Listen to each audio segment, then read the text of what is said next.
Dayaram Jha entertainment की तरफ से नववर्षक ढेरों शुभकामना आप बधाई।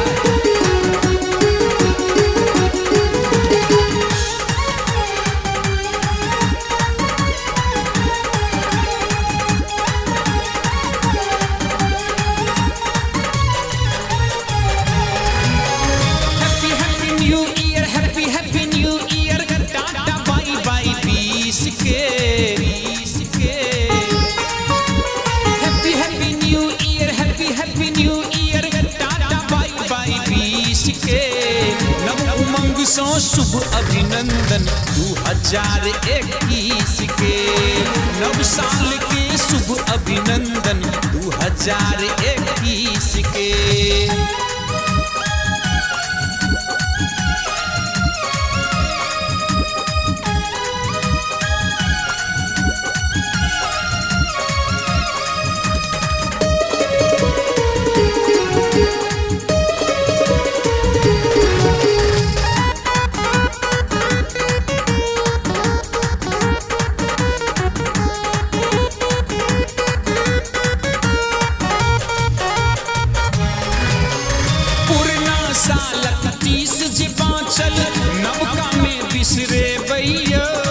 सहज भाव सौ गीत हुलासक सब कियो मिल गे बैया।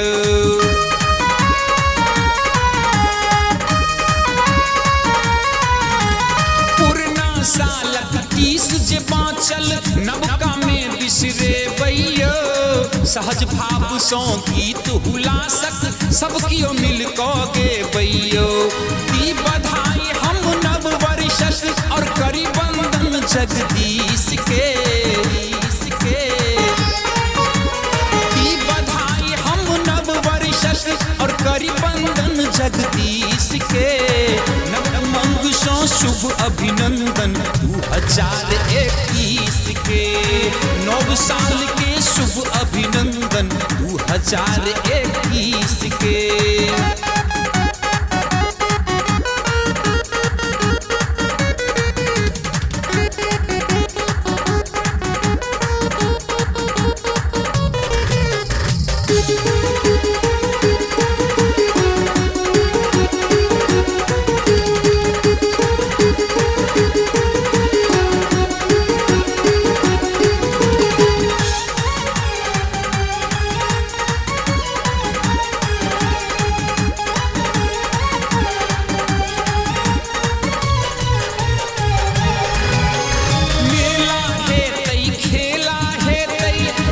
सब आयोजन कुटुंब समाज ससाजल रहतई घरक काज परोजन।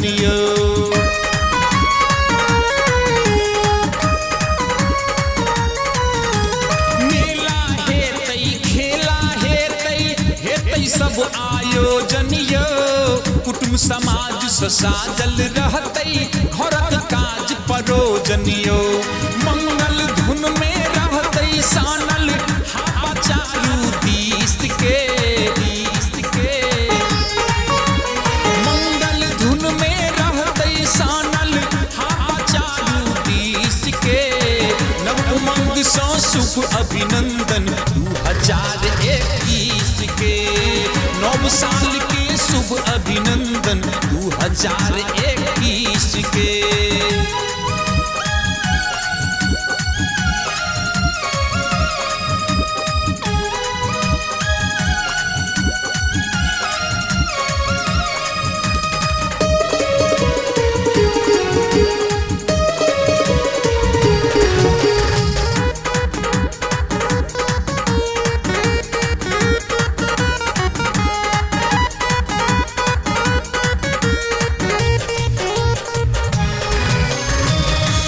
विकट समैया एतई रखबै भाईचारा यो।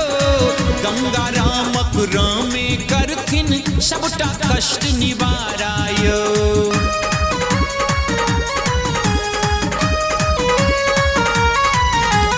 कतबो विकट समैया एतई रखबै भाईचारा यो। गंगा रामक रामे करथिन सबटा कष्ट निवारा यो। अंशक सुनबै प्रभु जी आ